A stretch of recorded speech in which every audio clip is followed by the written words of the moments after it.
Շարունակում ենք լուրերի թողարկումը եւ այս հատվածում, ինչպես արդեն գիտեք, Միշտ Նեզեմյանը վերլուծաբան Արմեն Չիբուխչյանը, բարի երեկո Արմեն, երկու կարևոր թեմա ունենք իհարկե Իրան-Իսրայել հակամարտություն եւ այնինչ տեղի ունենում Հայաստանում եւ հենց նոր մենք հաղորդեցինք, որ ձերբակալվել է դատարանը, ուրեմն որոշում է կայացրել Տաշիր Սամոյին, այսպես կոչված, ձերբակալելու։ Որտեղից սկսենք Արմեն, դու եղիր։ Ոնց ասեք։ Հայաստանից սկսենք։ Ոնց աշխարհում խառնա, Հայաստանը ամեն ինչ հետ կապ ունի եւ ներսից էլ խառը, մեր կրկնակի ներսը խառը, դուրսը խառը։ Ուզում ասեմ, բան չի, այդեն քիչ Տրամպը քիչ առաջ հայտարարություններից կարող ենք ընտեղից սկսել, ընտեղից սկսել։ Գուցե միջազգային սկսենք, որ հետո գանք։ Կարող ենք այդպես էլ անել։ Նախ այնտեղից սկսենք, որ ուրեմն մեկ օր շուտ ինքը J7-ից վերադարձավ եւ այն, որ պիտի ստորագրվի Ռուսաստանի դեմ այդ համաձայնությունը, ինքը փաստորեն չմասնակցեց, դուրս քաշվեց դրանից, չէ՞։ Արմեն, ես հասկանում եմ, որովհետեւ Իրաք վիճակը իսկապես խրթին է եւ ինքը կարող էր մեկ օր շուտ թողնել, բայց կարող էր համաձայնություն տալ նոր, չէ՞, բացակայություններ, որը չարվեց, այո։ Տեսեք, իրականում այն որ ինքը փորձում է դեռ Պուտինի հետ կապերը չխեղդի, բայց չկտրի, երեք էլ շեշտեցի այդ մասին, ինքը դեռ շարունակում է հավատալ, որ Պուտինը կգա որտեվ տեսեք, վերջերս եղավ արտահոսք ռուսական FSB-ի ուրեմն զեկույցի, որտեղ Ռուսաստանի FSB-ի զեկույցում նշվում է, որ Ռուսաստանի գլխավոր թշնամին Չինաստանն է։ Գլխավոր թշնամին Չինաստանն է։ Սա ասում է ռուսական։ Այո, FSB-ն, FSB-ի զեկույցը, որովհետև այն, որ մենք այդքան խոսում ենք, որ Տրամպը ըստ տրամաբանությամբ ինքը դե բիզնեսմեն է, չէ՞, դիլ է ուզում անի։ Ինքը հասկանում է, որ Ռուսաստանը այսօր գտնվում է Չինաստանի ստրկության տակ եւ կամած, եթե Ռուսաստանը շարունակի մնալ մեկուսացման մեջ, Ռուսաստանի իհարկե ռեգիոնները արդեն ընկնում են Չինաստանի ազդեցության տակ, բազմաթիվ հեռավոր արևելքը ռուսական, արդեն Չինաստանի ազդեցության տակ է։ Իդեպ, գիտեք, բազմաթիվ այսպես լուրեր էին տարածվել ժամանակին, որ Պուտինը գաղտնի որոշ տարածքներ է վաճառել Չինաստանին, որոշ տենց փոքր տարածքներ, ինչ որ բանի դիմաց զիջել է։ Գուցե։ Եվ ըստ էության, քանի որ Ամերիկան հեռու է Ռուսաստանից եւ Չինաստանը կապած է 1.5 միլիարդանոց աշխարհի հզոր գերտերություններից մեկը, բնականաբար մի տասնյակ անգամ գերազանցող Ռուսաստանի հնարավորությունները, դեպի տրամաբանական էր, դա անհարթարպես անակնկալ չի։ Այսինքն Թրամփը ուզում է, որ Ռուսաստանը հեռանա Չինաստանից, մոտենա Միացյալ Նահանգներին։ Նա փրկություն է առաջարկում ըստ իր տեսանկյունի։ Ասում է Չինաստանը վերցնելու քեզ օգտագործի։ Չինաստանը քեզ կպած է, քեզ տրկացնելու է, տարածքդ էլ ֆիզիկապես վերցնելու է, ուշ թե շուտ, հա։ Արի ես քեզ օգնեմ, դու իմ շահերը սպասարկի, քո այսպես ասում հազվադեպ մետաղները մի քիչ պրիմիտիվ ասում ինձ տուր, հա, որտեղ հիմա կատակ չանենք, բայց հազվադեպ մետաղների համար հազվագյուտ մետաղներ ամբողջությամբ բարձր տեխնոլոգիաների հետ են կապված, դուք հասկանում եք։ Դա կապված է Չինաստանի հետ։ Պատերազմները միշտ Եվրոպան էլ է։ Եկեք խոստովանենք, պատերազմները միշտ եղել են լավ ճանապարհների առևտրային ուղիների, իհարկե ռեսուրսների համար, միշտ աշխարհում, ասում են պասիֆիստներ կան, որ չէ՞ որ ասում եկեք կամ իզոլացվենք կամ խաղաղ ապրենք, այդպեսի բան չի լինում աշխարհում երբեք չի եղել, միշտ այդ պայքարը եղել է։ Եւ բնականաբար այսօր հետարքիր բան ասես Տրամպը Պուտինի մասին, ասում Պուտինը ինձ առաջարկեց իր միջնորդությունը, խոսեցի երեք հետը, ասում ես իրան ասի come on Վլադիմիր, ասի արի մի հատ էլ դու քո միջնորդությունը արա Ուկրաինայում, ահա, հետո նոր ասում կգանք այդ մի ուժ բաներով կզբաղվենք, ասում թարգի էլի, ասում, այսինքն բավականին այսպես բանտոնով ասեց արդեն, որ հերիքա։ Նույն կոնցեպցիայի մեջ կարելի ասել նաև, որ Ռուսաստանից լռությունը այս կոնֆլիկտի նկատմամբ Իսրայելա-Իրանական կոնֆլիկտի։ Չէ, հիմա ինքը Պուտինը լուրջ չի, Պուտինը երեք էլ արտահայտվել է, ըստ էության փաստորեն, այսինքն մի քանի ժամ առաջ է արտահայտվել, երեք այսօր Ամերիկայի ժամով չեմ կարող ասել հստակ, բայց ուրեմն այսպես մի հետարքիր հանգամանք կա, Պուտինը նախ կոչ է արել, ուրեմն զսպվածություն ցուցաբերել Իրանի Իսրայելին օգնության հարցում, երկրորդի իր ջանքերն է առաջարկել, բայց այդ հարցը տվեցին Տրամպի եւ Տրամպը ասեց ես Պուտինին ասեցի մի հատ դու դադարեցրու Ուկրաինային։ Ուղղակիորեն չի մեղադրում Միացյալ Նահանգներին կամ բանին։ Այո, բայց այստեղ հա փորձեց ձեռնպահ դիրքաբերում։ Ձեռնպահը մի քիչ դեպի Իրանի կողմ, չէ, բայց ամբողջ Z հանրությունը եւ ամբողջ ներքին այսպես լսարանի համար Իրան է քարոզվում իհարկե, բնականաբար այս իրավիճակն է։ Հիմա երրորդ ավիակիրն է գնում։ Երրորդ ավիակիրը գնաց դեպի Մերձավոր Արևելք։ Իրեն հարցրեցին, պատրաստում եք ամերիկյան, այո, վերջնական ուլտիմատում տվեց Տրամպը, ասեց վերջնական 24 ժամ էր չէ տվել, հիմա 24 ժամը լրացավ, հիմա էլ վերջնական ուլտիմատում տվեց Իրանին, բայց այս ընթացքում ուրեմն անդադ այդ գիտեք այդ լիցքավորող օդանավերն են գնում 30 Մեծ Բրիտանիան էլ Իրան օդում լիցքավորող եւ բան Մեծ Բրիտանիան էլ ուղարկեց իր օդանավերը եւ հիմա ուրեմն ամեն ինչ նման է նրան այս պահի դրությամբ իդեպ ուրեմն CNN-ից հայտնի հաղորդավար կա գիտեք Ամանպուրը որը կանչել էր Իրանի եթե չեմ սխալվում արտգործնախարարի տեղակալին եւ փորձում էր դիրքորոշումը հասկանալ իդեպ sense բաներին պետքա ուշադիր լինել որովհետեւ իրենք որտեւ Խամենեին պատասխանել էր ուլտիմատումի ասելով որ մենք չենք հանձնվի պաշտոնյաները ավելի բան այո դուք Իրանի ժողովրդին լավ չեք ճանաչում մենք չենք հանձնվի այո մենք կպատասխանենք իդեպ գիտեք դեմքնափերկում եւ մի հետարքիր այո բանել որ տեսեք հա եւ անընդհատ Ամանպուր ուզում էր պոկեր դուք պատրաստ եք ինչ որ մի բանի դուք թուլացած եք դուք վատ վիճակում եք ձեր օդը բաց է հիմա եթե ամերիկան վանա ավելի վատ կլինի դուք չունեք ռեսուրս խոսելու անընդհատ այս հարցերն էր տալիս եւ վստահ եմ որ դա սպիտակ տանը նստած նայում են դիրքորոշում են ճշտում հասկանալու հետագա քայլերը եւ Իրանի փոխարտգործնախարարը կամ այսպես տեղակալը չգիտեմ որ կոնկրետ դեռ տարբեր տեղակալներ կան եւ ասաց որ ուրեմն չէ մենք չենք պատրաստվում բան անել մենք եւ որ կդադարի ամեն ինչը նոր մենք կմտածենք ինչ անել խոսել թե չխոսել եւ այլ այսինքն բայց միաժամանակ ամերիկան որոշակի պաշտոնյաներին դեսպանատ գիտեք որ դեսպանատան կողքեր են մի փոքր վնասել է Ամերիկայի դեսպանատաշենքը Իսրայելում իրանական հրթիռը եւ այսօր քիչ առաջ պարզվեց որ Ամերիկան Իսրայելից տարհանում է Իսրայելից իր դեսպանատան անձնակազմի մի մասին սա էլ է արդեն փակում է դեսպանատուն սա էլ է այս մասին խոսում որ պատրաստվում է հարվածությունները փակվել են այո բայց հարց տվեցին Տրամփին ասին հիմա հարվածելու ես թե չես հարվածելու ասեց ես նրանց զգուշացրել եմ գիտեք ուզեմ կխափեմ չեմ մեկ ասեց պետք է իրենք քայլ անեն մեկ ասեց որ արդեն ուշ է քայլանելու համար այսպես շատ տարբեր դու ասեց դուք հիմա ուզում եք ես ասեմ երբեմ որ ժամին հարվածելու ասեց կարող է ես այդպես հարցի պատասխանեմ ասեց եւ ոչ մեկ չգիտի ես ինչ եմ պատրաստվում անել կարող է ասեց կարող հարվածեմ կարող է չհարվածեմ բայց ամեն ինչ խոսում է այդ մասին որ աստիճանաբար մոտենում է այն պահը որ հարվածի հավանականությունը մեծանալու է ամերիկյան GBU 57 հակաբունկերային բունկեր բաստերները այո որ միայն ամերիկյան ինքնաթիռները կարող են կրել ինքան ծանրը մի երկուսը ասում են այո բայց ես կարծում շատ չեն խոսում բայց կա B-21 Raider-ը որը վերջերս 2 տարի առաջ թողարկվեց ենթադրում եմ որ դա էլ կարող են օգտագործել բայց դա նորագույն է շատ նորագույն է ուրեմն շատ տեղ փորձարկված չի այսինքն անցած չի շատ բաներով Արմեն մի հարց ես ուզում տալ 2 օրը ժամանակին մեզ ուշում շատ արագ հարցը տամ ուրեմն Այս որ հիմա Իրանը փաստորեն պատերազմի մեջ է, չէ, բանի հետ։ Սա արդյոք նվազեցնում է իր կարողությունները մատակարարելու Ռուսաստանին դրոններ եւ բաներ, արկեր։ Գիտենք որ արել է արդեն։ Միանշանակ, ես 2 բառ ասեմ, այո։ Ես հիմա այս այո։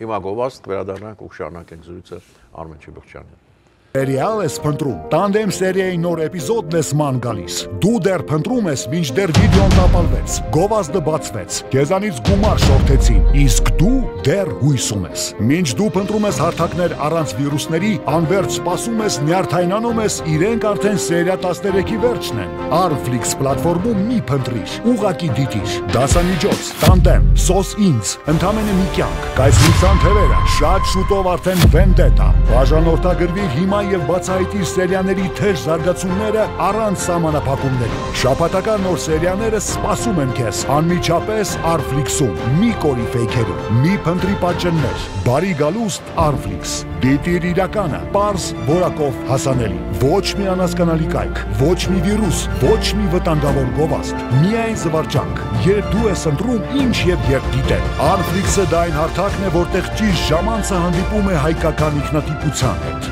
Միացիր այսօր, աջակցիր քո մշակույթին, ընտրիր միայն լավագույնը։ Բաժանորդագրվիր հիմա 3w.arflix.com։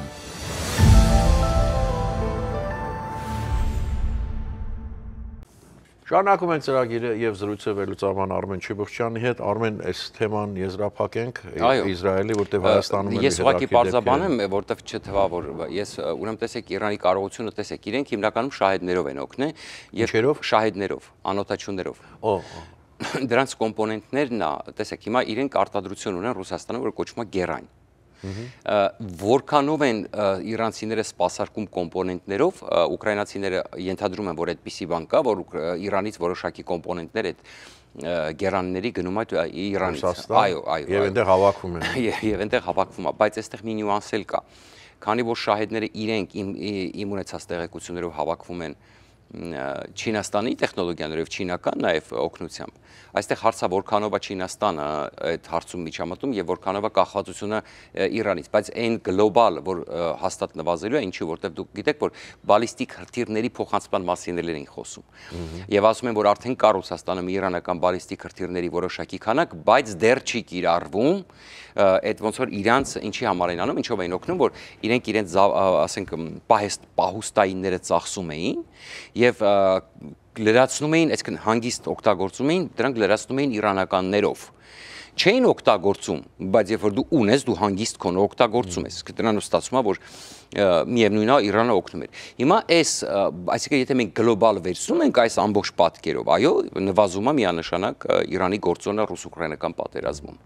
Եվ մեկ մի բան էլ ասեմ, Այաթոլլան ասեց, ես էլ տեղեկացնում, հրաժարվեց, ասեց մենք չենք հանձնվի, որտեղ երեք ասել էր առանց որևէ պայմանի պետք է հանձնվեք, այսօր էլ Թրամփը ասեց, այսինքն գիտեք ասեց, որ non-conditional,